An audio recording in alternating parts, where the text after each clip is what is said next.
ನಮಸ್ಕಾರ ವಿದ್ಯಾರ್ಥಿಗಳೇ, ಶುಭ ಮುಂಜಾನೆ. ನಾನು ನಿಮ್ಮ ಅಜಿತ್ ಗಣಿತ ಶಿಕ್ಷಕ. ನಿಮಗೆ ಪ್ರೆಸೆಂಟ್ ಕ್ಲಾಸಿಗೆ ಸುಸ್ವಾಗತ. ಇಲ್ಲಿ ನಾವು ಕೇವಲ ಅಂಕಗಳನ್ನು ತಗೊಳ್ಳಿಕ್ಕೆ ವಾರ್ಷಿಕ ಪರೀಕ್ಷೆಯಲ್ಲಿ ಅದಕ್ಕಷ್ಟೇ ನಾವು ನಿಮಗೆ ತರಬೇತಿ ಕೊಡ್ತಾ ಇಲ್ಲ. ನಿಮ್ಮ ಜ್ಞಾನಾಭಿವೃದ್ಧಿ ಮತ್ತು ನಿಮ್ಮ ಮೂಲ ಜ್ಞಾನ ಇರ್ತಲ್ಲ ಅದನ್ನು ವೃದ್ಧಿಸಲಿಕ್ಕೆ ನಾವು ಪ್ರಯತ್ನ ಮಾಡ್ತೀವಿ. ಹೆಂಗಿರಬೇಕು, ನೀವು ಸದೇ ನಮಗೆ ಪ್ರಶ್ನೆ ಕೇಳ್ತಿರ್ಬೇಕು, ನಾವು ನಿಮ್ಮಿಂದ ಆ ಪ್ರಶ್ನೆಯನ್ನು ತೊಗೊಂಡು ಅದನ್ನು ಸಾಲ್ವ್ ಮಾಡಲಿಕ್ಕೆ ನೋಡ್ತಿರ್ತೀವಿ. ಹಾಗಾಗಿ ಇಬ್ಬರು ಕಡೆಯಿಂದ ಕಮ್ಯುನಿಕೇಷನ್ ಇರಬೇಕು. ಆಮೇಲೆ ನೀವು ಆ ಮನೆಯಲ್ಲಿ ಚೆನ್ನಾಗಿ ಅಭ್ಯಾಸ ಮಾಡಬೇಕು. ಆಮೇಲೆ ಅದನ್ನು ಬೇರೆ ಬೇರೆ ಥರದ ಪ್ರಶ್ನೆಗಳನ್ನು ನೋಡಬೇಕು. ಅವು ಏನಾದರೂ ನಿಮಗೆ ಸಮಸ್ಯೆಗಳು ಅಥವಾ ಸಂದೇಹ ಬಂದರೆ ಇಲ್ಲಿ ತೊಗೊಂಬರ್ಬೇಕು. ಸರಿ, ನಿಮಗೆ ಮತ್ತೆ ಏನಾದಪ್ಪ, ಇಲ್ಲಿ ಸ್ಮಾರ್ಟ್ ಕ್ಲಾಸ್ ಇದೆ. ಸ್ಮಾರ್ಟ್ ಕ್ಲಾಸ್ ಅಂದರೆ ಇಲ್ಲಿ ಹೊಸ ಹೊಸ ತಂತ್ರಜ್ಞಾನದಿಂದ ನಿಮಗೆ ಕಲಿಸಲಾಗ್ತದೆ. ಸೊ ಇದೆಲ್ಲ ನಿಮಗೆ ಒಳ್ಳೆಯ ಅನುಕೂಲ. ಸೊ ಇದರಿಂದ ನಾವು ಕ್ಲಾಸನ್ನು ಶುರು ಮಾಡೋಣ. ಸೊ ನಿನ್ನೆವರೆಗೆ ಏನು ಮಾಡ್ತಿದ್ವಿ ನಾವು? ಅಭ್ಯಾಸ 3.2 ಮಾಡ್ತಾಯಿದ್ವಿ. ಅದರಲ್ಲಿ ಒಂದನೇ ಮುಖ್ಯ ಪ್ರಶ್ನೆ ಶುರು ಮಾಡಿದ್ವಿ. ಎರಡು ಪ್ರಶ್ನೆಗಳನ್ನು ಮಾಡಿದ್ವಿ. 3 ಪ್ರಶ್ನೆ 1, 3 ಮತ್ತು 1, 3 ಮಾಡಿದ್ವಿ. ನಿಮಗೆ ಮನೆ ಕೆಲಸ ಅಂತೇಳಿ 2, 4, 6 ಕೊಟ್ಟಿದ್ದೆ ನಾನು. ನೀವು ಪ್ರಯತ್ನ ಮಾಡಿರ್ತೀರಿ ಅಂತ ತಿಳ್ಕೊಂಡಿನಿ. ಅದನ್ನು ನಾವೀಗ ಬಿಡಿಸಿ ಅದನ್ನೇ ತಾಳೆ ಮಾಡೋದು. ನಿಮ್ದು ಹೆಂಗೆ ಬಂತು, ನಮ್ದು ಹೆಂಗೆ ಬಂತು. ಸರಿ, ಏನಿದೆ ಇದು? ನಾವು ಒಂದನೇ ಪ್ರಶ್ನೆ, ಈ ಕೆಳಗಿನ ರೇಖಾತ್ಮಕ ಸಮೀಕರಣ ಜೋಡಿಗಳನ್ನು ಆದೇಶ ವಿಧಾನದಿಂದ ಇದನ್ನು ಕಲ್ತಿದ್ವಿ ನಾವು. ಮೊದಲು ನಕ್ಷಾ ವಿಧಾನ, ಅಂದರೆ ಇದು ಎರಡನೇ ವಿಧಾನ ಆದೇಶ ವಿಧಾನ. ಅದಕ್ಕಿಂತ ಇದು ಸರಳ ಆದೇಶ ವಿಧಾನ. ಎರಡನೇದು ನೋಡೋಣ. ಏನು ಕೊಟ್ಟಿದ್ದಾರೆ? 2 ಜೋಡಿ ಸಮೀಕರಣ ಕೊಟ್ಟಿದ್ದಾರೆ. ಎಸ್ ಮೈನಸ್ ಟಿ ಸಮ 3, ಇನ್ನೊಂದು ಎಸ್ ಭಾಗಲಬ್ಧ 3 ಸಂಕಲನ ಟಿ ಭಾಗಲಬ್ಧ 2 ಸಮ 6. 2 ಜೋಡಿ. ಇದನ್ನು ನಾವು ಆದೇಶ ವಿಧಾನದಿಂದ ಬಿಡಿಸಬೇಕು. ಮಾಡೋಣ.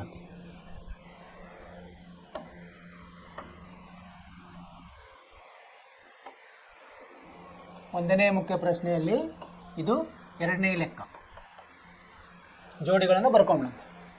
ಎಸ್ ಮೈನಸ್ ಟಿ ಸಮ 3 ಮತ್ತು S/3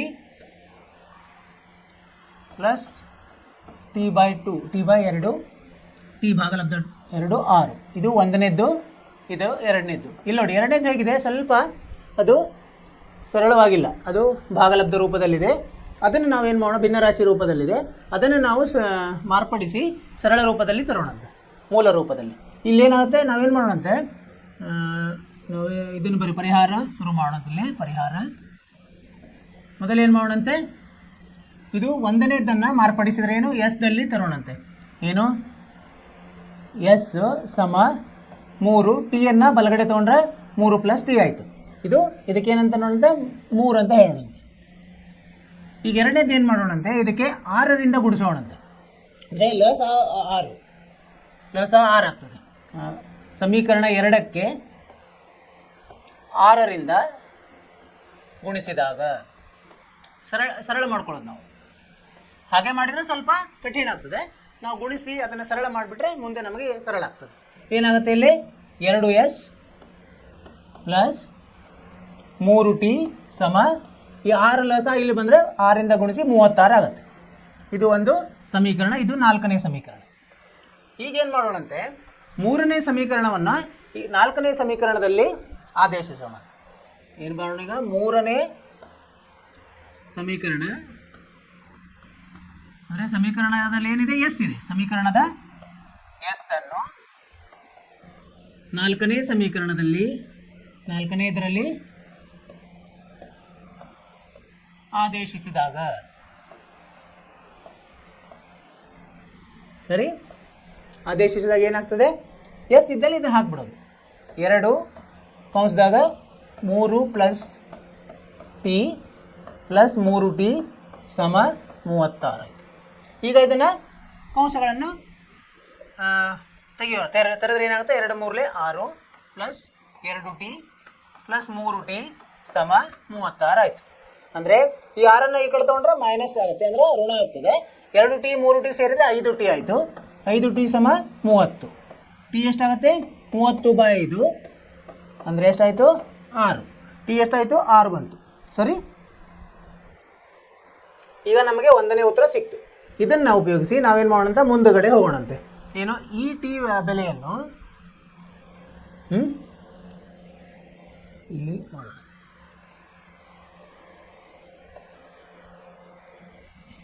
ಟಿದ ಬೆಲೆಯನ್ನು ಇಲ್ಲಿ ಹಾಕೊಂಡಿದ್ದಾನೆ, ಎಲ್ಲಿ ಆದೇಶಿಸೋಣ, ಇಲ್ಲಿ ನೋಡಿ ಎಸ್ ಕಂಡುಹಿಡಲಿಕ್ಕೆ ಮೂರನೇದರಲ್ಲಿ ಆದೇಶಿಸಿದಾಗ ಏನಾಗ್ತದೆ, ಎಸ್ ಸಮ 3 ಸಂಕಲನ ಟಿ ಎಷ್ಟಿದೆ 6 ಇದೆ, 3 ಸಂಕಲನ 6 ಅಂದರೆ 9. ಸರಿ, ಈಗ ಎರಡು ಸಿಕ್ಬಿಡ್ತು ನಮಗೆ. ಈಗ ಉತ್ತರ ಏನು ಬರೀಬೋದು ನಾವು, ಉತ್ತರ ಎಸ್ ಸಮ 9 ಮತ್ತು ಟಿ ಸಮ 6 ಈ ಥರ ಉತ್ತರ ಬರೀಬೇಕು. ಕೊನೆಗೆ ಉತ್ತರ ಬರೋದ್ರಿಂದ ನೀವು ನಿಮ್ಮ ಮೌಲ್ಯಮಾಪಕರಿಗೆ ಸರಳ ಆಗ್ತದೆ, ಅಂದರೆ ನಿಮಗೆ ಪೂರ್ತಿ ಅಂಕಗಳನ್ನು ಕೊಟ್ಬಿಡ್ತಾರೆ.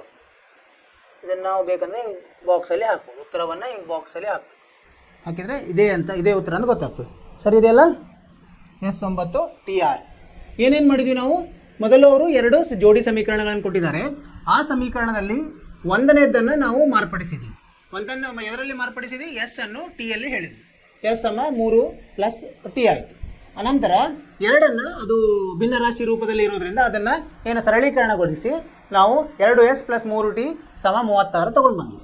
ಈಗ ಈ ಎಸ್ ದಲ್ಲಿ ಹೇಳಿದ್ವಲ್ಲ ಅದನ್ನು ಇದರಲ್ಲಿ ಆದೇಶಿಸಿದ್ವಿ.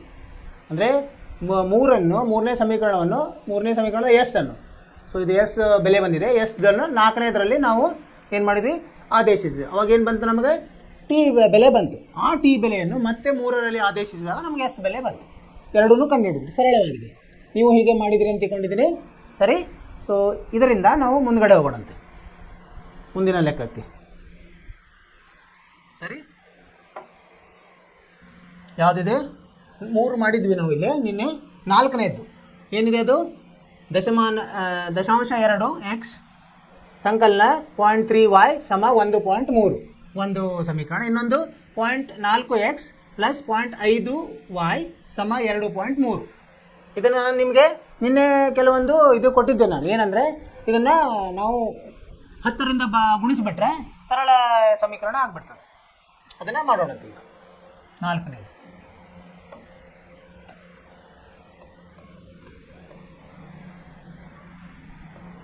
0.2x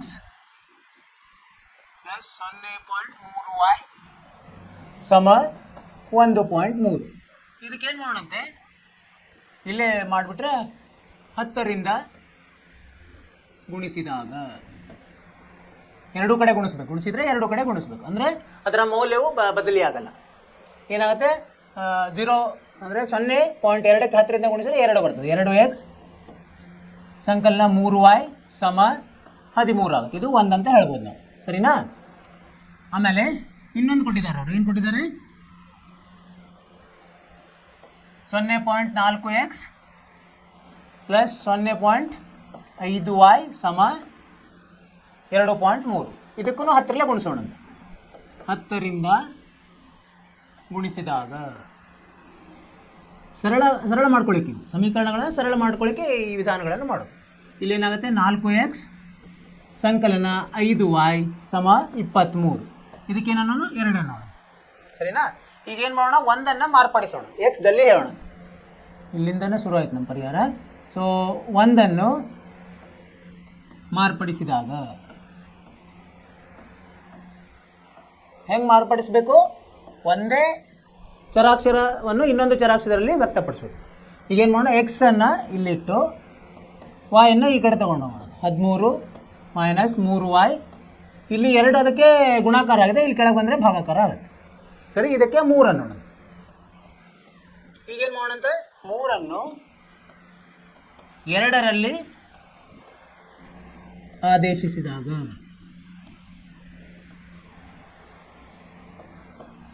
ಈಗ ಎಲ್ಲೆಲ್ಲಿ ಎಕ್ಸ್ ಇದೆಯಲ್ಲ ಈ ಬೆಲೆನ ತುಂಬಬೇಕು ನಾವು.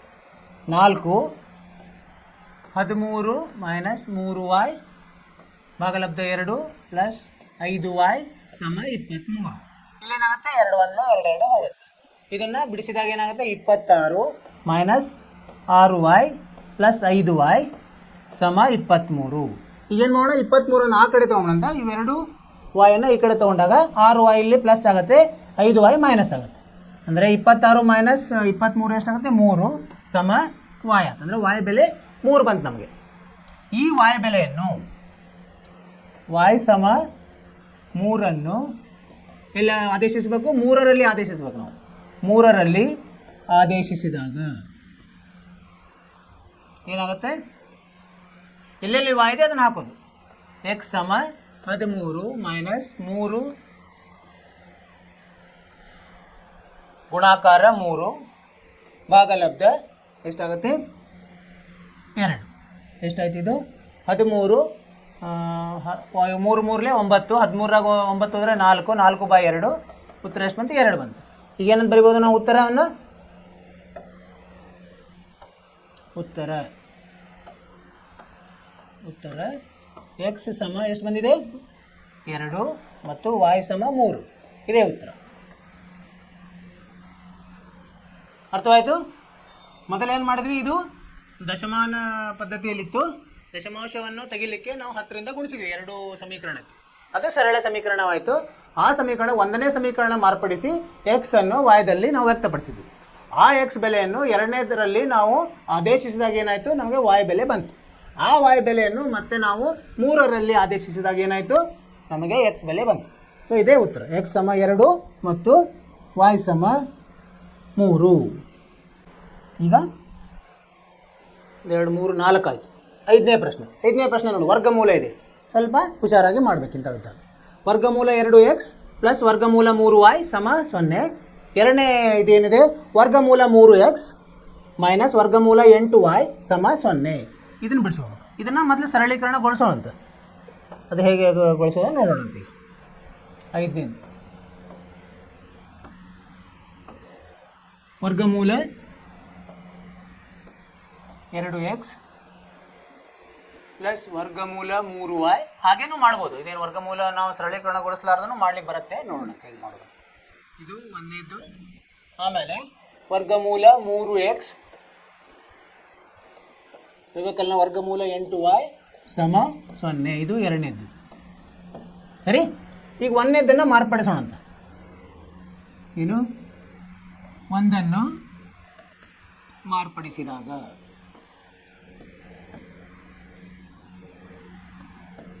ಏನಾಗುತ್ತೆ, ಒಂದನ್ನು ಮಾರ್ಗ ಎಕ್ಸ್ ಅನ್ನು ಅಲ್ಲಿ ಎಡಗಡೆನೇ ಇಟ್ಟು ಎಕ್ಸ್ ಸಮ, ಇದು ಈ ಕಡೆ ಹೋದರೆ ಏನಾಗುತ್ತೆ ಮೈನಸ್ 3y ಆಗುತ್ತೆ.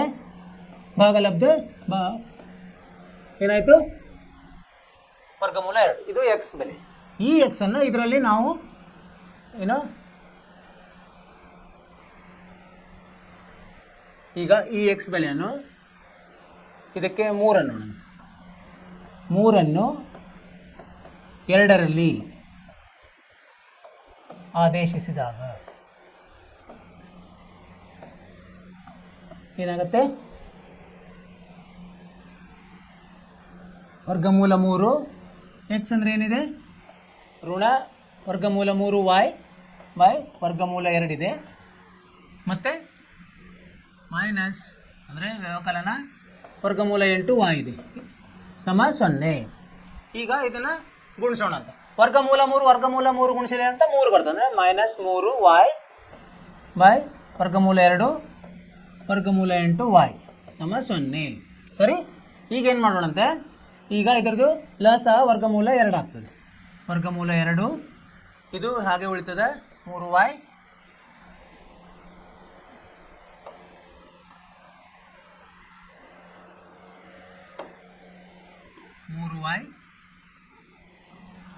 ಇದು ವರ್ಗಮೂಲ 2. ವರ್ಗಮೂಲ 8 ವರ್ಗಮೂಲ 2 ಗುಣಿಸಿದ್ರೆ ಏನು ಬರ್ತದೆ, ಎರಡನ್ನು ವರ್ಗಮೂಲದಲ್ಲಿನೇ 8 ಮತ್ತು 2 ಗುಣಿಸಬೇಕು. ವರ್ಗಮೂಲ 16 ಬರ್ತದೆ. ವರ್ಗಮೂಲ 16 ಅಂದರೆ 4y ಬಂತು ಸಮ 0. ಈಗ ಇದನ್ನು ಈ ಕಡೆ ತೊಗೊಂಡೋದ್ರೆ ಏನಾಗುತ್ತೆ, ಇಲ್ಲಿ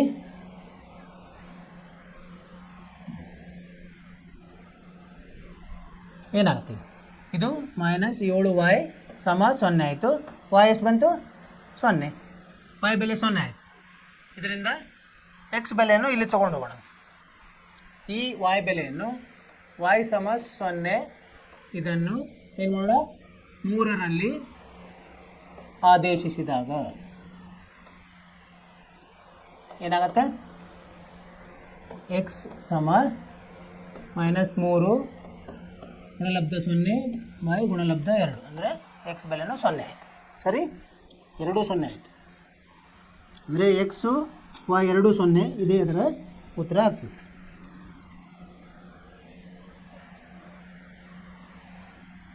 ಉತ್ತರ ಏನು ಬರೀಬೇಕು ನಾವು?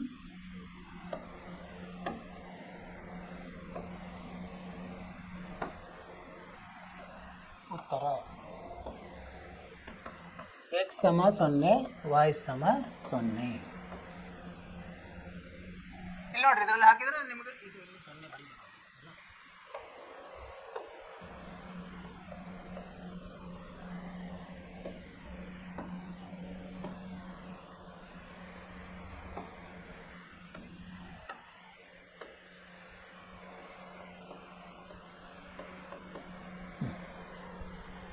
ಏನು ಮಾಡಿದ್ವಿ ನಾವು ಮೊದಲು?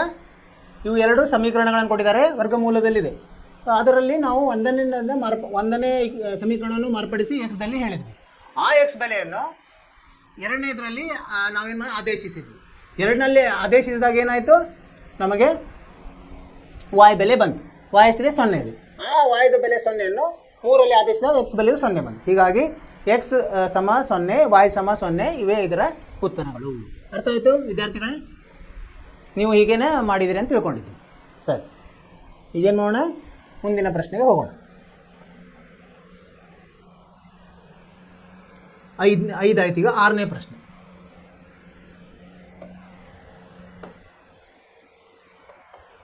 6ನೇ ಪ್ರಶ್ನೆಯನ್ನು ಇದು 3x/2 ಮೈನಸ್ 5y/2 ಸಮ -2. ಇದು ಏನಾಗಿದೆ ಅಂದರೆ ಇದು ತಪ್ಪಾಗಿದೆ. ಇದನ್ನು 2 ಬದಲಿ 3 ತಗೋಬೇಕು. ಇಲ್ಲಾಂದರೆ ನಮಗೆ ಉತ್ತರ, ಈಗ ಪುಸ್ತಕದಲ್ಲಿ ಕೊನೆಗೆ ಉತ್ತರ ಕೊಟ್ಟಿರ್ತಾರಲ್ಲ ಅದರ ಪ್ರಕಾರ ಇದು ಬರೋದಿಲ್ಲ. ಅದಕ್ಕೆ ಈ ಪ್ರಶ್ನೆ ಇಲ್ಲಿ 2 ಬದಲಿ 3 ತಗೋಬೇಕು. ಇಲ್ಲಿ 3 ತಗೋಬೇಕು.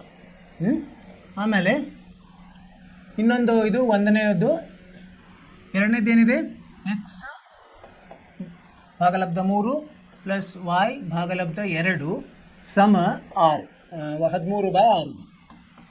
ಇದೇನು ಮಾಡೋಣ? ಇದು ಹೆಂಗಿದೆ? ಭಿನ್ನ ರಾಶಿ ಇದೆ. ಇದನ್ನು ನಾವು ಮೊದಲು ಸರಳೀಕರಣಗೊಳಿಸೋದು. ಹೆಂಗೆ ಸರಳೀಕರಣಗೊಳಿಸೋದು? ಲಸದಿಂದ ಅದಕ್ಕೆ ಎಲ್ಲ 2 ಕಡೆ ಗುಣಲಬ್ಧ ಮಾಡೋದು. ಲಸ ಏನು ಬರುತ್ತೆ? 2 ಮತ್ತು 3 6 ಬರ್ತದೆ. ಹೀಗಾಗಿ ಏನು ಮಾಡೋಣಂತೆ, ಇದಕ್ಕೆ 1 ಇದು 2 ಏನಂತ ಹೇಳೋಣಂತೆ, 1 ಮತ್ತು 2ಕ್ಕೆ 6ರಿಂದ ಗುಣಿಸಿದಾಗ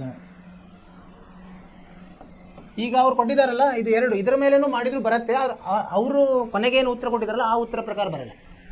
ಅದರ ಸಲುವಾಗಿ ನಾವು ಲೆಕ್ಕವನ್ನು ಸ್ವಲ್ಪ ಬದಲಿ ಮಾಡಿ ಏನು ಬರುತ್ತೆ ಇಲ್ಲಿ 2 3 6 ಅಂದರೆ 9x ಮೈನಸ್ 3 2 6 ಅಂದರೆ 10y ಸಮ ಈ 6ಅನ್ನು ಇದಕ್ಕೆ ಗುಣಿಸ್ಬೇಕು, -12 ಆಗ್ತದೆ. ಇದು 3ನೇದಿದೆ. ಸರಿ. ಆಮೇಲೆ 4ನೇದು ಏನಾಗುತ್ತೆ? ಇದನ್ನು 2x ಪ್ಲಸ್ 3y ಸಮ 13 ಆಗ್ತದೆ. 6ನೇ ಗುಣಿಸಿದಾಗ ಅಲ್ಲಿ ಛೇದದಲ್ಲಿರುವ 6 ಹೋಗ್ಬಿಡ್ತದೆ. ಈಗ ಇದನ್ನು 3ಅನ್ನು ಮಾರ್ಪಡಿಸೋಣಂತ. 3ಅನ್ನು ಮಾರ್ಪಡಿಸೋದು ಅಂದ್ರೇನು? ಎಕ್ಸ್ ಅನ್ನು ವಾಯ್ದಲ್ಲಿ ಹೇಳೋದು. ಏನಾಗುತ್ತೆ? ಇದನ್ನು 9x ಇದೆ, ಇದು ಎಕ್ಸ್ ಇಲ್ಲೇ ಇಟ್ಟು ಉಳಿದೆಲ್ಲ ಆ ಕಡೆ ತೊಗೊಂಡೋಗೋಣ. ಇದೇನಾಗುತ್ತೆ? 10y minus 12/9. ಇದಕ್ಕೆ ಇದು 4 ಆಯಿತು, ಇದು 5 ನೋಡಿ. ಈಗೇನು ಮಾಡೋಣ? ಮುಂದಿನ ಹಂತ 5ಅನ್ನು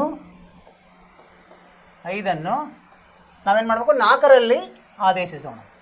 4ರಲ್ಲಿ ಆದೇಶಿಸಿದಾಗ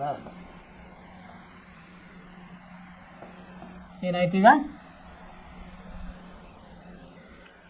5 ಏನಿದೆ ಎಕ್ಸ್, ಇಲ್ಲಿ ಏನು ಬರೀಬೇಕು ನಾವು? 2 10y ಮೈನಸ್ 12 ಭಾಗಲಬ್ಧ 9 ಪ್ಲಸ್ 3y ಸಮ 13 ಆಯಿತು. ಈಗ ಇದನ್ನು ಹೇಗೆ ಮಾಡೋದು? ಈಗ ಲಸ 9 ಆಗ್ತದೆ.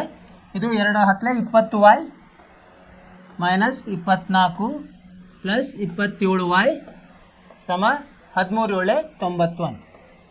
ಮಗ್ಗಿಗಳು ಚೆನ್ನಾಗಿ ಬರಬೇಕು. 13 7 ಕರೆಕ್ಟಾ? 93 13 7 ತಪ್ಪು. 3 ಏಳು ಎಷ್ಟು 9 3 27 2 ಬಂತು 9 9 2 11 117 ಮಗ್ಗಿಗಳು ಚೆನ್ನಾಗಿದ್ದರೆ ನಾವು ಇದೇ ಸಮಸ್ಯೆ ಬರೋದು. ಈಗ ಇದನ್ನು ಸರಳೀಕರಣಗೊಳಿಸೋಣ. ಈ 20y 27y ಎಷ್ಟಾಗುತ್ತೆ 54y ಆಯಿತು. ಈ ಎರಡನ್ನು 24 ಈ ಕಡೆ ತೊಗೊಂಡೋದ್ರೆ ಅದು 117ಕ್ಕೆ ಸಂಕಲನ ಆಗಿ 141 ಆಯಿತು. y ಸಮ 141/54 ಸರಿನಾ? 54 ಸರಿಯಲ್ಲ? ತಪ್ಪು. 20 27 54 ಅಲ್ಲ 47.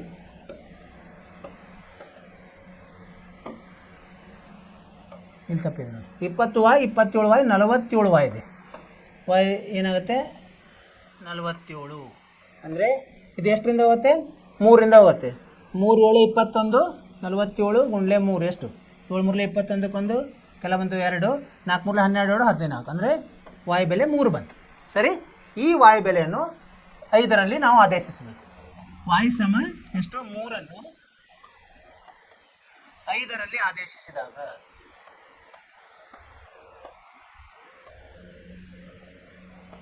ಏನಾಗುತ್ತೆ? ಇದರಲ್ಲಿ ಆದೇಶಿಸಿದಾಗ ಏನಾಗ್ತದೆ? x ಸಮ 10 × 3 - 12/9 ಆಗುತ್ತೆ. ಅಂದರೆ 30 - 12/9 ಅಂದರೆ ಏನಾಯ್ತು? ಈಗ 30 12 ಎಷ್ಟು 18/9 ಸಮ 2 ಆಯಿತು. ಸರಿ, ಸಮ ಈಗ ಎರಡು ಬೆಲೆಗಳು ಬಂದು ಉತ್ತರ ಬರೆಯೋಣ. ಅಂತೀಗ ಉತ್ತರ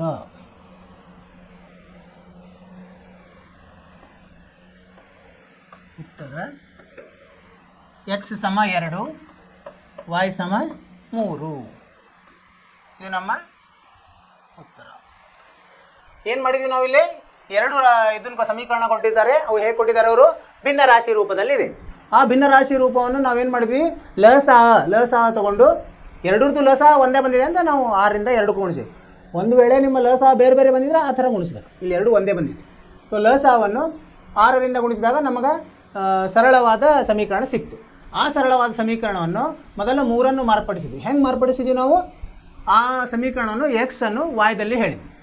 ಆ x ಬೆಲೆಯನ್ನು ನಾವೇನು ಮಾಡಿದ್ವಿ? 5ರಲ್ಲಿ ಆದೇಶಿಸಿದ್ವಿ. ಅಂದರೆ 4ರಲ್ಲಿ ಆದೇಶಿಸಿದ್ವಿ. 4ರಲ್ಲಿ ಆದೇಶಿಸಿದಾಗ ನಮ್ಗೆ y ಬೆಲೆ ಬಂತು, ನಿಖರವಾದ ಬೆಲೆ ಬಂತು. ಈ ಬೆಲೆಯನ್ನು ಮತ್ತೆ 5ರಲ್ಲಿ ನಾವು ಆದೇಶಿಸಿದ್ವಿ. ಆವಾಗ x ಬೆಲೆ ಬಂತು. ಸರಿ, ಸೊ ಇದರ ಥರ ನಾವು ಮಾಡಬೇಕು. ನೀವು ಇದೇ ಥರ ಮಾಡಿದಿರಿ ಅಂತ ತಿಳ್ಕೊಂಡಿದ್ದೀನಿ. ನಿಮ್ಮದು ಸರಿಯಾಗಿ ಉತ್ತರ ಬಂದಿದೆ. ಸರಿಯಾ? ನೀವು ಪ್ರಯತ್ನ ಮಾಡ್ತಾನೇ ಇರಬೇಕು. ಮಾಡಿದಂಗೆ ನಮಗೆ ಇದು ಏನು ನಮ್ಮ ಆತ್ಮವಿಶ್ವಾಸ ಜಾಸ್ತಿ ಆಗ್ತದೆ.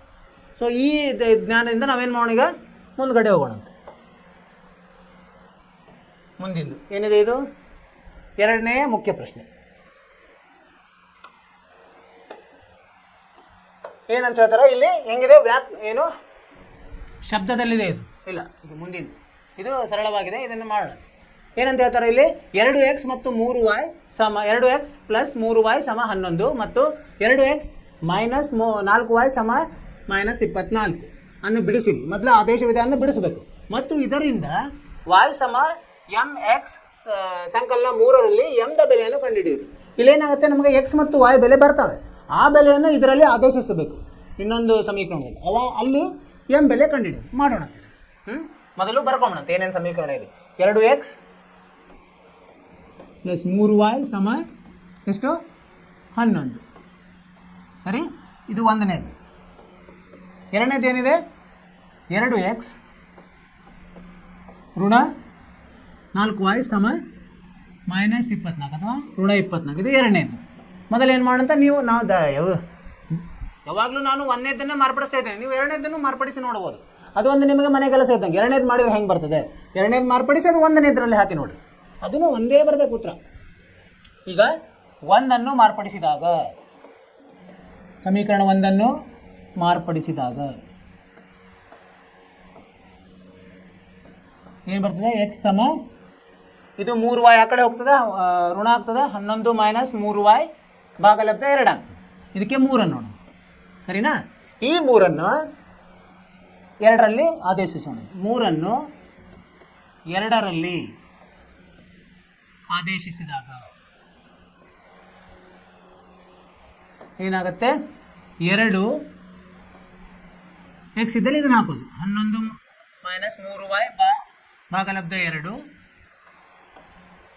ವ್ಯವಕಲನ 4y ಸಮ 24 ಮೈನಸ್ 24. ಇಲ್ಲಿ ಏನಾಗುತ್ತೆ 2 2 ಹೋಯಿತು, ಉಳಿತೇನು 11 ಮೈನಸ್ 3y ಮೈನಸ್ 4y ಸಮ ಮೈನಸ್ 24.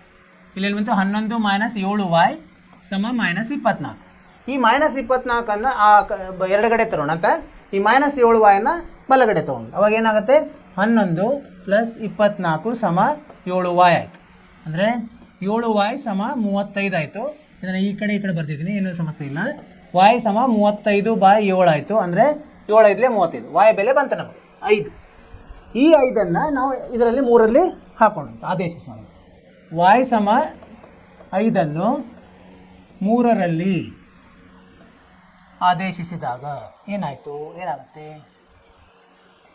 ಈ ಥರ ನೀವು ವಿವರವಾಗಿ ಬರೀಬೇಕು ಪರೀಕ್ಷೆಯಲ್ಲಿ.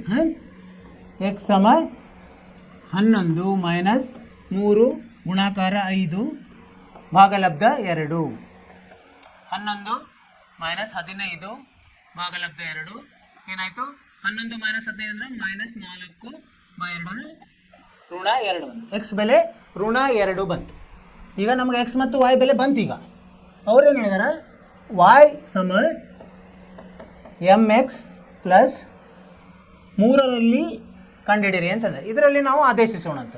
y ಇದ್ದಲ್ಲಿ 5 ಹಾಕೋಣ ಸಮ m ಹಾಗೆ ಗೊತ್ತಿಲ್ಲ. ಎಕ್ಸ್ ಇದ್ದಲ್ಲಿ ಋಣ 2 ಪ್ಲಸ್ 3. ಈ 3ನ್ನು ಆ ಕಡೆ ತೊಗೊಂಡೋದ್ರೆ ಏನಾಗುತ್ತೆ 2 ಆಗುತ್ತೆ. 5 ಮೈನಸ್ 3 ಇದು ಮೈನಸ್ 2m ಆಗುತ್ತೆ. ಅಂದರೆ m ಏನಾಯ್ತು ಈಗ 2 ಭಾಗಲಬ್ಧ ಋಣ 2 ಅಂದರೆ ಋಣ 1. ಉತ್ತರ ಏನು ಬಂತು? ಋಣ 1 ಬಂತು. ಸರಿ, ಇದೇ ನಮ್ಮದು ಉತ್ತರ. ಕೊನೆಗೆ ಉತ್ತರ ಏನು ಬರಿಬೇಕು ನಾವು? ಉತ್ತರ m ಸಮ ಮೈನಸ್ 1 ಈ ಥರ ಬರಿಬೇಕು. ಅರ್ಥ ಆಯ್ತಲ್ಲ? ಮೊದಲು 2 ಸಮೀಕರಣ ಕೊಟ್ಟಿದ್ದಾರೆ. ಆ ಸಮೀಕರಣವನ್ನು ಆದೇಶ ವಿಧಾನದಿಂದ ಬಿಡಿಸೋದು. ಎಕ್ಸ್ ಮತ್ತು y ಬೆಲೆ ಬರ್ತದೆ. ಆ ಎಕ್ಸ್ ವ್ಯಾಲ್ಯೂವನ್ನು ಅವರು ಇನ್ನೊಂದು ಸಮೀಕರಣ ಕೊಟ್ಟಿದ್ದಾರೆ, y ಸಮ mx ಸಂಕಲನ 3 ಅಂತ. ಅಲ್ಲಿ ಎಕ್ಸ್ ಮತ್ತು y ಬೆಲೆಯನ್ನು ಆದೇಶಿಸಿದಾಗ ನಮಗೆ m ಬೆಲೆ ಬರ್ತದೆ. ಆ m ಬೆಲೆನೇ ನಮ್ಮದು ಕೊನೆಯ ಉತ್ತರ. ಇದೇ ಉತ್ತರ. ಅರ್ಥವಾಯ್ತಲ್ಲ ವಿದ್ಯಾರ್ಥಿಗಳೇ? ಸರಳವಾಗಿದೆ. ಮುಂದೆ ಹೋಗೋಣಂತೆ. ಯಾವುದು? 3ನೇ ಲೆಕ್ಕ. 3ನೇ ಮುಖ್ಯವಾದ ಲೆಕ್ಕ. ಅದರಲ್ಲಿ ಏನು ಹೇಳಿದ್ದಾರೆ ಅವರು? ಕೆಳಗಿನ ಸಮಸ್ಯೆಗಳಿಗೆ ರೇಖಾತ್ಮಕ ಸಮೀಕರಣ ಜೋಡಿಗಳನ್ನು ರಚಿಸಬೇಕು. ಅವ್ರೇನು ಕೊಟ್ಟಿದ್ದಾರೆ? ವಾಕ್ಯದಲ್ಲಿ ಕೊಟ್ಟಾರೆ. ಮತ್ತು ಆದೇಶ ವಿಧಾನದಿಂದ ಅವುಗಳ ಪರಿಹಾರ ಕಂಡುಹಿಡಿಯಿರಿ. ಮೊದಲ ನಾವು ಅದನ್ನು ಬರೀಬೇಕು, ಬರೆದು ಆಮೇಲೆ ಅದನ್ನು ಆದೇಶ ವಿಧಾನ ಬಿಡಿಸ್ಬೇಕು. ಮಾಡೋಣ, ಒಂದೊಂದೇ ಮಾಡೋಣಂತೆ. ಒಂದನೇದು ಏನಂತ ಹೇಳಿದರೆ 2 ಸಂಖ್ಯೆಗಳ ವ್ಯತ್ಯಾಸ 26. ಒಂದು ಸಂಖ್ಯೆಯು ಇನ್ನೊಂದರ 3ರಷ್ಟಿದೆ, ಅವುಗಳನ್ನು ಕಂಡುಹಿಡಿಯಿರಿ. ಈಗೇನು ಮಾಡೋಣ? ಮೊದಲೇನು ತಗೊಂಡು 2 ಸಂಖ್ಯೆಗಳನ್ನು ನಾವು ಊಹಿಸೋಣ. 2 ಸಂಖ್ಯೆಗಳು ಏನಿರಲಿ, ನಮ್ಮ ಯಾವಾಗಲೂ ತಗೋತೀವಲ್ಲ ಚರಾಕ್ಷರಗಳು, ಎಕ್ಸ್ ಮತ್ತು ವೈ.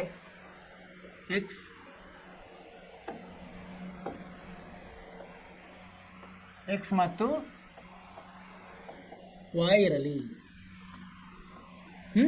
ಒಂದನೇ ಕರಾರು ಏನು ಹೇಳಿದವರು? 2 ಸಂಖ್ಯೆಗಳ ವ್ಯತ್ಯಾಸ 26. ಅಂದ್ರೆ ಏನು? ದೊಡ್ಡ ಸಂಖ್ಯೆ ಮತ್ತು ಸಣ್ಣ ಸಂಖ್ಯೆಯನ್ನು ನೀವು ವ್ಯವಕಲನ ಮಾಡಿದರೆ ನಿಮ್ಗೆ 26 ಸಿಗ್ತದೆ. ನಾವು ದೊಡ್ಡ ಸಂಖ್ಯೆ ಎಕ್ಸ್ ಇರಲಿ ಅಂತ ತಗೊಂಡ್ಬಿಡಂತೆ. ಎಕ್ಸ್ ಏನು ವ್ಯವಕಲನ y ಸಮ 26. ಇದು ಒಂದನೇದಾಯಿತು. ಎರಡನೇದು ಏನು ಹೇಳ್ತಾರೆ? ಒಂದು ಸಂಖ್ಯೆ ಇನ್ನೊಂದರ 3ರಷ್ಟಿದೆ. ನಾವೇನು ಮಾಡೀವಿ? ಈಗ ಎಕ್ಸ್ ದೊಡ್ಡದಂತ ತಗೊಂಡಿದ್ದೀವಿ. ಆದ್ದರಿಂದ ಎಕ್ಸ್ ಸಮ 3ರಷ್ಟು ಅಂದರೆ 3y. ಇದು ಎರಡನೇದು. ಸರಿ, ಸರಳವಾಗಿದೆ. ಅವರೇ ಕೊಟ್ಬಿಟ್ಟಿದ್ದಾರೆ ಎಕ್ಸ್ ಬೆಲೆಯಲ್ಲಿ. ಅದನ್ನೇ ಇದರಲ್ಲಿ ಆದೇಶಿಸಿಬಿಟ್ರೆ ನಮ್ಮ ಕೆಲಸ ಮುಗೀತು. ನೀವು ಈಗ y ದೊಡ್ಡ ತೊಗೊಂಡ್ರೆ ಇದು ವಿಲೋಮ ಆಗ್ತದೆ. ಅಂದರೆ ನೀವೇನು ಮಾಡಬೇಕಾಗಿತ್ತು? ನೀವು ಒಂದು ವೇಳೆ y ದೊಡ್ಡ ಅಂಕೆ ಅಂತ ತೊಗೊಂಡ್ರೆ y ಮೈನಸ್ ಎಕ್ಸ್ ಸಮ 26 ಬರ್ತಿತ್ತು, y ಸಮ 3x ಬರ್ತಿತ್ತು. ಅದನ್ನು ನೀವು ಮನೆಯಲ್ಲಿ ಮಾಡಿ ನೋಡಿ, ಮನೆ ಕೆಲಸ. ಈಗೇನು ಮಾಡೋಣಂತ? ಎರಡನ್ನು 1ರಲ್ಲಿ ಆದೇಶಿಸಿದಾಗ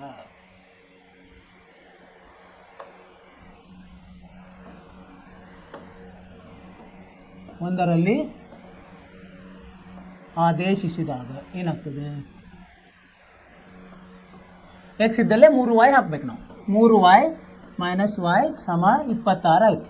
3yದಲ್ಲಿ y ಹೋದರೆ 2y. ಸಮ 26. y ಎಷ್ಟಾಯ್ತು? 26 ಭಾಗಲಬ್ಧ 2 ಅಂದರೆ 13 ಬಂತು. ಈ y ಬೆಲೆಯನ್ನು 2ರಲ್ಲಿ ಹಾಕೋಣಂತ.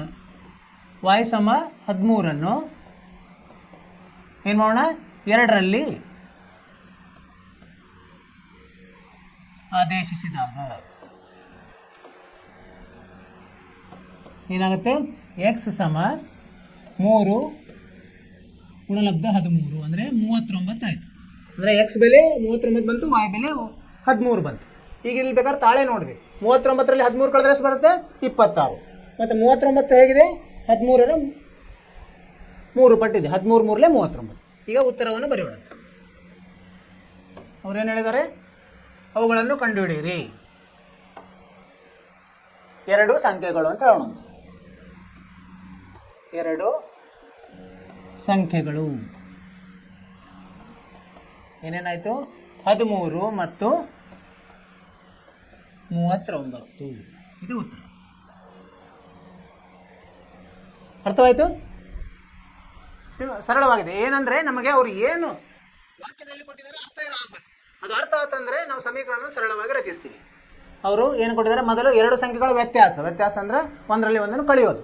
ದೊಡ್ಡದರಲ್ಲಿ ಚಿಕ್ಕದನ್ನು ಕಳೆದ್ರೆ 26, ಒಂದು ಸಂಖ್ಯೆ ಇನ್ನೊಂದರ 3ರಷ್ಟು, 3 ಪಟ್ಟು. ಸೊ ಇವನ್ನೆರಡು ಸೇರಿಸಿ ಉಪಯೋಗಿಸಿದಾಗ ನಮಗೆ 2 ಸಮೀಕರಣ ಸಿಕ್ಕು. ಆ ಸಮೀಕರಣ ಆದೇಶ ವಿಧಾನದಿಂದ ಮಾಡಿ ನಮಗೆ 2 ಸಂಖ್ಯೆಗಳು ಸಿಗ್ತವೆ, ಎಕ್ಸ್ ಮತ್ತು ವೈ. ಎಕ್ಸ್ ಅಂದ್ರೆ ನಮಗೂ ಒಂದು ಸಂಖ್ಯೆ, ವೈ ಅಂದರೆ ಒಂದು ಸಂಖ್ಯೆ ಅಂತ ನಾವು ಊಹಿಸಿದ್ವಿ. ಅರ್ಥವಾಯಿತು? ಎಸ್. ಈಗ ಮುಂದಿನ ಪ್ರಶ್ನೆ ಹೋಗೋಣಂತೆ. 2ನೇ ಪ್ರಶ್ನೆ ಏನಿದೆ? 2 ಪರಿಪೂರಕ ಕೋನಗಳನ್ನು ಕಲ್ತಿದ್ದೀರಿ. ಅಂದರೆ ಏನು ಪರಿಪೂರಕ ಕೋನ ಅಂದರೆ ಅವು ಎರಡನ್ನು ಸೇರಿಸಿದರೆ ನಿಮ್ಗೆ ಎಷ್ಟು ಬರ್ತದೆ? 180 ಡಿಗ್ರಿ ಬರ್ತದೆ. ಪರಿಪೂರಕ ಕೋನಗಳಲ್ಲಿ ದೊಡ್ಡ ಕೋನವು ಚಿಕ್ಕ ಕೋನಕ್ಕಿಂತ 18 ಡಿಗ್ರಿ ಅಧಿಕವಾಗಿದೆ. ಅವುಗಳನ್ನು ಕಂಡುಹಿಡಿಯಿರಿ. ಏನಪ್ಪ ಇಲ್ಲಿ ಒಂದೇ ಇದು ಕೊಟ್ಟಿದ್ದಾರಲ್ಲ ಕರಾರು, ಇನ್ನೊಂದು ಕರಾರು ಏನು? ಅದೇ ಪರಿಪೂರಕ ಇರೋದೇ ಇನ್ನೊಂದು. ಅವೆರಡು ಸೇರಿಸಿ 180 ಬರಬೇಕು. ಹಾಗೆ ನಾವು ಸ್ವಲ್ಪ ಎಲ್ಲ ಜ್ಞಾನ ಇಟ್ಕೋಬೇಕಾಗ್ತದೆ. ಮಾಡೋಣ ಅಂತ. 2ನೇದು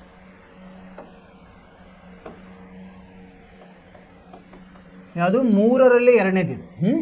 2 ಕೋನಗಳು ಏನಂತ ಬರೋಣಂತ? 2 ಪರಿಪೂರಕ ಕೋನಗಳು ಊಹಿಸ್ಬೇಕು ಮೊದಲು. ಏನು? ಎಕ್ಸ್ ಮತ್ತು ವಾಯ್ ಇರಲಿ. ಇದರ ಮೇಲೆ ನಾವು ಇದನ್ನು ಉಪಯೋಗಿಸ್ಬೋದು. ಏನೋ? 1ನೇ ಸಮೀಕರಣ ಎಕ್ಸ್ ಸಂಕಲನ y ಸಮ 180. ಇನ್ನೊಂದೇನು ಹೇಳಿದ್ದಾರೆ ಅವರು?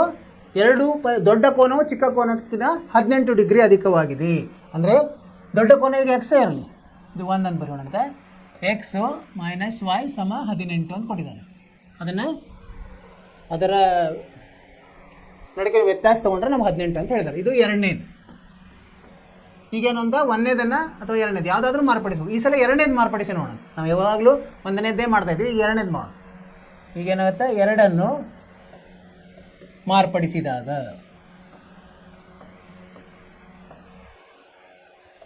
ಏನಾಗುತ್ತೆ? ಎಕ್ಸ್ ಅಲ್ಲೇ ಇಟ್ಟು ವಾಯನ್ನು ಈ ಕಡೆ ತೊಗೊಂಬರೋಣ.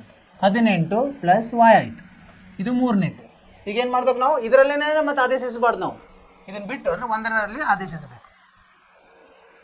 3ಅನ್ನು 1ರಲ್ಲಿ ಆದೇಶಿಸಿದಾಗ ಏನಾಗುತ್ತೆ? ಎಕ್ಸ್ ಇದ್ದಲ್ಲೇ ಇದನ್ನು ಹಾಕ್ಬೇಕು ನಾವು. 18 ಪ್ಲಸ್ ವೈ ಸಂಕಲನ ವೈ ಸಮ 180. ಇದೇನಾಯಿತು? 2 ವೈ. ಈ 18 ಈ ಕಡೆ ಬಂದರೆ ಋಣ ಆಗ್ತದೆ. 180ರಲ್ಲಿ 18 ಕಳೆದ್ರೆ ಎಷ್ಟು ಬರ್ತದೆ? 162 ಬರ್ತದೆ. ವೈ ಎಷ್ಟಾಗುತ್ತೆ?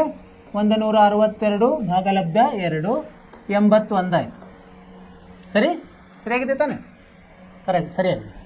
ಈಗೇನು ಮಾಡಬೇಕು? ಮುಂದಿನ ಹಂತದಲ್ಲಿ ವೈ ಸಮ 81 ಈಗ 3ರಲ್ಲಿ ಆದೇಶಿಸಬೇಕು. 3ರಲ್ಲಿ ಆದೇಶಿಸಿದಾಗ ಏನಾಗ್ತದೆ? ಎಕ್ಸ್ ಸಮ 18 ಪ್ಲಸ್ 81 ಅಂದರೆ ಎಷ್ಟು ಬಂತು? 99 ಬಂತು. ಅಂದರೆ ಈಗ ಹೆಂಗದು? ಒಂದು ಕೋನ 99, ಇನ್ನೊಂದು ಕೋನ 81. ಇದು ಉತ್ತರ ಬರಿಬೇಕು ನಾವು.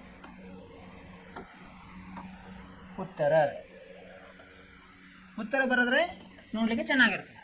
ಬರೀ ಇಷ್ಟಕ್ಕೆ ಬಿಟ್ಟು ಅಂದರೆ ಚೆನ್ನಾಗಿರಲ್ಲ, ಈಗ ಬರಿಬೇಕು. ಪರಿಪೂರಕ ಕೋನಗಳು. ಪರಿಪೂರಕ ಕೋನಗಳು ಯಾವ್ಯಾವಪ್ಪ ಅವು?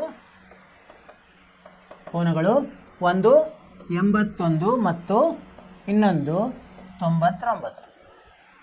ಈ ಥರ ಇದನ್ನೇ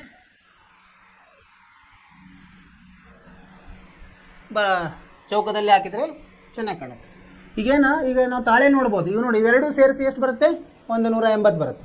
ಇದ್ರ ನಡಕ್ಕೆ ವ್ಯತ್ಯಾಸ ನೋಡ್ರಿ, 99 - 81 18 ಬರ್ತದೆ. ಅಂದರೆ ನಮ್ಮ ಉತ್ತರ ಪರಿಪೂರಕ ಕೋನಗಳು.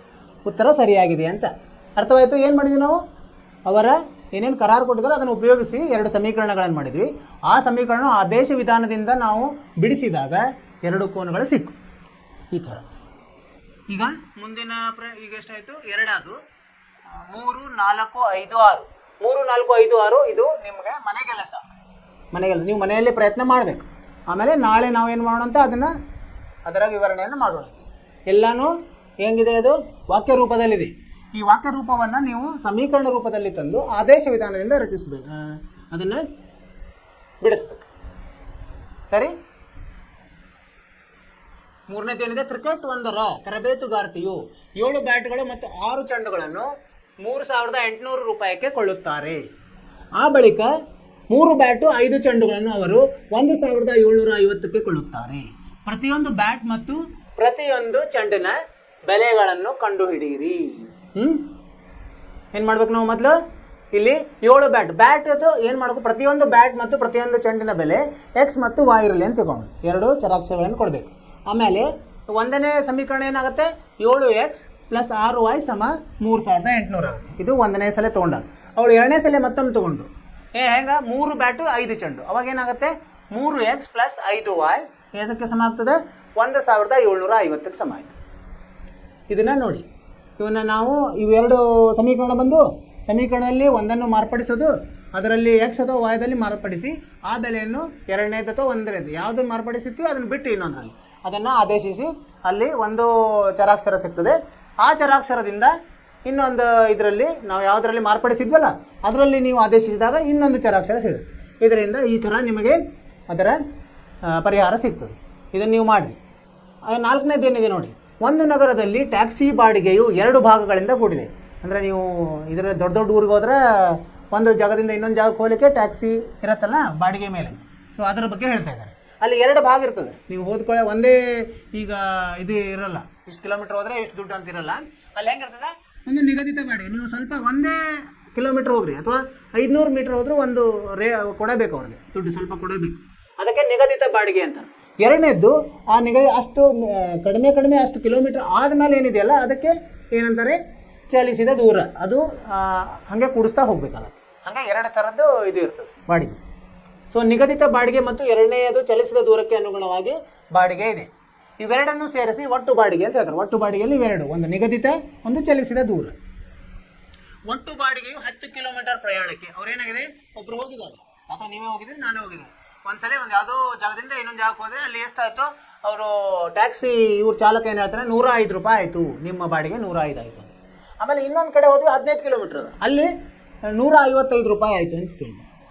ಹಾಗೆ ನಾವು ಏನಾಯಿತು, ಮನೆಗೆ ಬಂದು ವಿಚಾರ ಮಾಡಿದ್ವಿ, ಹೇಗಪ್ಪ ಒಮ್ಮೆ ಒಂದು ಕಡೆ 105 ಆಯಿತು, ಇನ್ನೊಂದು ಕಡೆ 150 ಆಯಿತು, ಹೇಗೆ ಇದು ಅಂತಂದಾಗ ಅದನ್ನೇ ನಾವು ಸಮೀಕರಣದ ರೂಪದಲ್ಲಿ ಅದನ್ನು ಮಾಡಿ ಮಾರ್ಪಡಿಸಿ ನಾವು ಅದನ್ನು ಆದೇಶ ವಿಧಾನದಿಂದ ಬಿಡಿಸಿದಾಗ ನಮ್ಗೆ ಗೊತ್ತಾಯ್ತು, ನಿಗದಿತ ಬೆಲೆ ಇಷ್ಟಿದೆ, ಆಮೇಲೆ 1 ಕಿಲೋಮೀಟ್ರಿಗೆ ಇಷ್ಟಿಷ್ಟು ದುಡ್ಡಿದೆ, ಅದಕ್ಕೆ ಅವರು ಆ ಥರ ತೊಗೋತಾ ಇದ್ದಾರೆ. ಸೊ ಅದೇನಾಯಿತು? ಹಾಗಾದರೆ ನಿಗದಿತ ಬಾಡಿಗೆ ಮತ್ತು ಪ್ರತಿ ಕಿಲೋಮೀಟರ್ನ ಪ್ರಯಾಣಕ್ಕೆ ಬಾಡಿಗೆ ದರಗಳನ್ನು ಕಂಡುಹಿಡಿಯಿರಿ. ಇಲ್ಲೇ ನಾವು ಗೊತ್ತಾಗ್ಬಿಡ್ತೀಗ, ಈ ಬೆಂಗಳೂರಿಗೆ ಹೋಗಿದ್ವಿ, ಈ ಥರ ಎಲ್ಲ ತೊಗೋತಾ ಇದ್ದಾರೆ ಅಂದರೆ ನಮಗೆ ಒಂದು ಅಂದಾಜು ಬಂದುಬಿಡ್ತದೆ. ಈಗ ಮುಂದಿನ ಸಲ ಎಲ್ಲೋ ಹೋಗಬೇಕಾಯ್ತು, ಅದು ಒಂದು ನಮ್ಗೆ ಗೊತ್ತು, ಇಲ್ಲಿಂದ ಇಲ್ಲಿಗೆ ದೂರ 25 ಕಿಲೋಮೀಟ್ರ್ ಇದೆ, ಇಷ್ಟು ದುಡ್ಡು ಆಗ್ಬೋದು ಅಂತ ನಾವು ಒಂದು ಲೆಕ್ಕ ಮಾಡ್ಬೋದು, ಅಂದಾಜು ಮಾಡ್ಬೋದು. ಅದನ್ನು ಕೇಳಿದ್ದಾರೆ. ಒಬ್ಬ ವ್ಯಕ್ತಿಯು 25 ಕಿಲೋಮೀಟರ್ ದೂರವನ್ನು ಪ್ರಯಾಣಿಸಿದರೆ ನೀಡಬೇಕಾದ ಒಟ್ಟು ಬಾಡಿಗೆಯನ್ನು ಕಂಡುಹಿಡಿಯಿರಿ. ಏನು ಮಾಡ್ಬೇಕು ನಾವು? ಇವೆರಡರ ಸಹಾಯದಿಂದ ಮೊದಲು ನಿಗದಿತ ಬಾಡಿಗೆ ಮತ್ತು ಪ್ರತಿ ಕಿಲೋಮೀಟರ್ನ ಬಾಡಿಗೆ ಕಂಡುಹಿಡಿಬೇಕು. ಆ ನಂತರ ಅದನ್ನು ಉಪಯೋಗಿಸಿ 25 ಕಿಲೋಮೀಟ್ರಿಗೆ ಎಷ್ಟಾಗತ್ತೆ ಅಂತ ಕಂಡುಹಿಡಿಬೇಕು. ಇದು ನಮ್ಮ ಪ್ರಶ್ನೆ. ಅರ್ಥ ಆಯ್ತಲ್ಲ ಹೇಗೆ ಮಾಡಬೇಕಂತ? 2 ಸಮೀಕರಣ ಮಾಡ್ಕೊಳ್ಳೋದು, ಅಲ್ಲಿ ನಿಗದಿತ ಬಾಡಿಗೆ ಮತ್ತು ಪ್ರತಿ ಕಿಲೋಮೀಟರ್ ಕಂಡುಹಿಡಿದು ಅದನ್ನು 25 ಕಿಲೋಮೀಟ್ರದಲ್ಲಿ ಆದೇಶಿಸಿ ಮಾಡಿದರೆ ನಿಮಗೆ 25 ಕಿಲೋಮೀಟ್ರನ್ನ ಬೆಲೆ ಸಿಗ್ತದೆ. ಆಯಿತು. 4ನೇ ಪ್ರಶ್ನೆ. 5ನೇ ಪ್ರಶ್ನೆ ಏನಿದೆ ನೋಡಿ. ಒಂದು ಭಿನ್ನ ರಾಶಿಯ ಅಂಶ ಮತ್ತು ಛೇದಗಳೆರಡಕ್ಕೂ, ಭಿನ್ನ ರಾಶಿಯಲ್ಲಿ ಹೇಗಿರ್ತದೆ, ಮೇಲಿಂದ ಅಂಶ ಅಂತೀವಿ, ಕೆಳಗಡೆದಕ್ಕೂ ಛೇದ ಅಂತ ಹೇಳ್ತೀವಿ. ಸರಿನಾ? ಅವೆರಡಕ್ಕೂ ಎರಡನ್ನು ಸೇರಿಸ್ತೀವಿ. ಈಗ ಏನಂತ ತಗೊಂಡಂತ ಮೇಲಿಂದು ಅಂಶ ಎಕ್ಸ್ ಇರಬೇಕು, ಛೇದವನ್ನು ವಾಯ್ ಅಂತ ತಗೊಂಡ್ಬಾರ್ದು. ಎರಡಕ್ಕೂ ಅಂದ್ರೆ ಮೇಲಿಂದ ಎರಡಕ್ಕೂ ಎರಡೆರಡು ಸೇರಿಸ್ಬೇಕು. ಅಂದ್ರೆ ಎಕ್ಸ್ ಸಂಕಲನ 2 ಭಾಗಲಬ್ಧ ವಾಯ್ ಸಂಕಲನ 2 ಆದ್ರೆ ಏನಾಗುತ್ತೆ, ಆ ಭಿನ್ನ ರಾಶಿ 9 ಭಾಗಲಬ್ಧ 11 ಆಗ್ತದೆ. ಅದೇ ಅಂಶ ಮತ್ತು ಛೇದಗಳೆರಡಕ್ಕೂ 3 ಸೇರಿಸಿದರೆ ಅಂದ್ರೆ ಎಕ್ಸ್ ಸಂಕಲನ 3 ಭಾಗಲಬ್ಧ ವಾಯ್ ಸಂಕಲನ 3 ಅಂತ ಅಂದರೆ ಆ ಭಿನ್ನ ರಾಶಿ ಏನಾಗುತ್ತೆ 5 ಭಾಗಲಬ್ಧ 6 ಆಗ್ತದೆ. ಸೊ ಈಗೇನಾಯಿತು, 2 ಸಮೀಕರಣ ಬಂತು. ಇದ್ರ ಮೇಲೆ ಆ ಸಮೀಕರಣ ಏನಾದ್ರೆ ಸ್ವಲ್ಪ ಭಾಗಲಬ್ಧ ರೂಪದಲ್ಲಿರ್ತದೆ. ಅದನ್ನು ನಾವು ಕ್ರಾಸ್ ಮಲ್ಟಿಪ್ಲೈ ಅಂದರೆ ಈ ಕರ್ಣದಲ್ಲಿ ಗುಣಿಸಿ ಏನಾಗುತ್ತೆ, ಅದು ಸರಳೀಕರಣಗೊಳಿಸಬೇಕು. ಸರಳೀಕರಣಗೊಳಿಸಿ ಇದೇ ಥರ ಸರಳ ಸಮೀಕರಣಗಳನ್ನು ಮಾಡಿಕೊಂಡು ಅದನ್ನು ಆದೇಶ ವಿಧಾನದಿಂದ ಬಿಡಿಸಿದ್ರೆ ನಮಗೆ ಎಕ್ಸ್ ಮತ್ತು ವಾಯ್ ಬರುತ್ತದೆ. ಅದರಿಂದ ಅವ್ರೇನಾದ್ರೆ ಭಿನ್ನ ರಾಶಿ ಕಂಡುಹಿಡಿದು ಎಕ್ಸ್ ಭಾಗಲಬ್ಧ ವಾಯ್ ಮಾಡಿಬಿಟ್ರೆ ನಮಗೆ ಭಿನ್ನ ರಾಶಿ ಸಿಗ್ತದೆ. ಸರಿ, ಇದನ್ನು ನೀವು ಮನೆಯಲ್ಲಿ ಮಾಡಿ. ಮುಂದಿನ 6ನೇದ್ದು, 5 ವರ್ಷಗಳ ಬಳಿಕ ಜೇಕಾಬರ ವಯಸ್ಸು ಅವರ ಮಗನ ವಯಸ್ಸಿನ 3ರಷ್ಟು ಆಗುತ್ತೆ. 5 ವರ್ಷಗಳ ಬಳಿಕ ಅಂದರೆ ಈಗೇನಾದರೂ ಜೇಕಾಬರ ವಯಸ್ಸು ಎಕ್ಸ್ ಇತ್ತಂದರೆ 5 ವರ್ಷ ಬಳಿಕ ಏನಾಗುತ್ತೆ, ಎಕ್ಸ್ ಸಂಕಲನ 5 ಆಗ್ತದೆ. ಮಗನ ವಯಸ್ಸು ವಾಯ್ ಅಂತ ತೊಗೊಂಡ್ರೆ 5 ವರ್ಷಗಳ ಬಳಿಕ ಏನಾಗುತ್ತೆ, ಅವ್ರದ್ದು ವಾಯ್ ಸಂಕಲನ 5 ಆಗ್ತದೆ. ಆ ಥರ ತೊಗೋಬೇಕು ಮೊದಲೆಲ್ಲ ಊಹೆವಾಗಿ. 5 ವರ್ಷಗಳ ಹಿಂದೆ ಅಂದರೆ ಏನಾಗುತ್ತೆ, ಜೇಕಬ್ಬರ್ದು ವಯಸ್ಸು ಎಕ್ಸ್ ವ್ಯವಕಲನ 5, ಮಗಂದು ಏನಾಗುತ್ತೆ ವಾಯ್ ವ್ಯವಕಲನ 5 ಆಗ್ತದೆ. ಅವೆರಡರ ನಡುವಿನ ಸಂಬಂಧ ಕೊಟ್ಟಿದ್ದಾರೆ. ಏನು, 5 ವರ್ಷಗಳ ಬಳಿಕ 3ರಷ್ಟು ಆಗುತ್ತೆ. ಅಂದರೆ ಎಕ್ಸ್ ಪ್ಲಸ್ 5 ಸಮ 3 ಕಂಸದಲ್ಲಿ ವಾಯ್ ಪ್ಲಸ್ 5. 5 ವರ್ಷಗಳ ಹಿಂದೆ ಏನಾಗ್ತದೆ, ಎಕ್ಸ್ ಮೈನಸ್ 5 ಸಮ ಎಷ್ಟಾಗುತ್ತೆ ಅಂತೇಳಿ 7ರಷ್ಟು. 7 ಕಂಸದಲ್ಲಿ ವಾಯ್ ಮೈನಸ್ 7 ಆಗ್ತದೆ. ಇವೆರಡನ್ನು ಏನು ಮಾಡಬೇಕು, ಕಂಸಗಳನ್ನು ಬಿಡಿಸಿ ನಾವು ಸರಳವಾದ ಸಮೀಕರಣಗಳನ್ನು ತರಬೇಕು. ಸರಳ ಸಮೀಕರಣ ಅಂತಂದರೆ 2 ಸಮೀಕರಣ ಸಿಗ್ತಾವೆ ಸರಳವಾಗಿ. ಅವನ್ನು ಆದೇಶ ವಿಧಾನದಿಂದ ನಾವು ಬಿಡಿಸಿದಾಗ ಎಕ್ಸ್ ಮತ್ತು ವಾಯ್ ಈಗಿನ ವಯಸ್ಸು ಸಿಗ್ತದೆ. ನಾವೇನು ತಗೊಂಡಿವಿ, ಈಗಿನ ವಯಸ್ಸು ಎಕ್ಸ್ ಮತ್ತು ವಾಯ್ ಇರಲಿ, ಜೇಕಬ್ ಅವ್ರದ್ದು ಎಕ್ಸ್, ಅವ್ರ ಮಗಂದು ವಾಯ್, ಆ ಬೆಲೆಗಳು ಸಿಗ್ತವೆ. ನಿಮಗೆ ಇದು ಉತ್ತರ ಸಿಗ್ತದೆ. ಹೀಗೆ ನೀವು ಇವು 3 3, 4, 5, 6 ನಿಮ್ಮ ಮನೆ ಕೆಲಸ ನೀವು ಪ್ರಯತ್ನ ಮಾಡಿರಿ. ಬಂದಿಲ್ಲ ಬರಲಿ ಅದನ್ನೇ ನಾವು ನಾಳೆ ನೋಡೋಣ. ನೀವು ಪ್ರಯತ್ನ ಭಾಳ ಮುಖ್ಯವಾದದ್ದು. ಪ್ರಯತ್ನ ಇದ್ದರೆ ಫಲ ಸಿಗ್ತದೆ. ಸರಿನಾ? ಆಮೇಲೆ ನಾಳೆ ಅದನ್ನು ವಿವರಣೆ ಮಾಡೋಣ, ಸರಿ ತಪ್ಪು ಅದೆಲ್ಲ. ನೀವು ಪ್ರಯತ್ನ ಮಾಡ್ತೀರಿ ಅಂತ ತಿಳ್ಕೊಂಡಿದ್ದೀನಿ.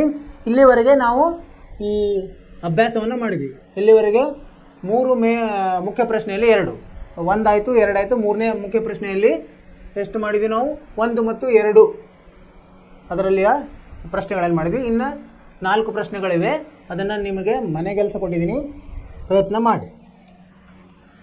ಇಲ್ಲಿವರೆಗೆ ನಾನು ಹೇಳಿದ್ದು ನಿಮಗೆ ಅರ್ಥವಾಗಿದೆ ಅಂತ ತಿಳ್ಕೊಂಡಿದ್ದೀನಿ. ನಿಮಗೆ ಯಾವುದೇ ಸಮಸ್ಯೆ ಇರಲಿ ಅಥವಾ ಸಂದೇಹವಿರಲಿ ನೀವು ಮೆಸೇಜ್ ಮಾಡಿರಿ, ನಾವು ಅದನ್ನು ಪರಿಹರಿಸ್ತೀವಿ. ನಿಮ್ಮ ಬಗ್ಗೆ ನೀವು ಕಾಳಜಿ ತಗೊಳ್ರಿ. ಒಳ್ಳೆಯದಾಗಲಿ. ನಮಸ್ಕಾರ.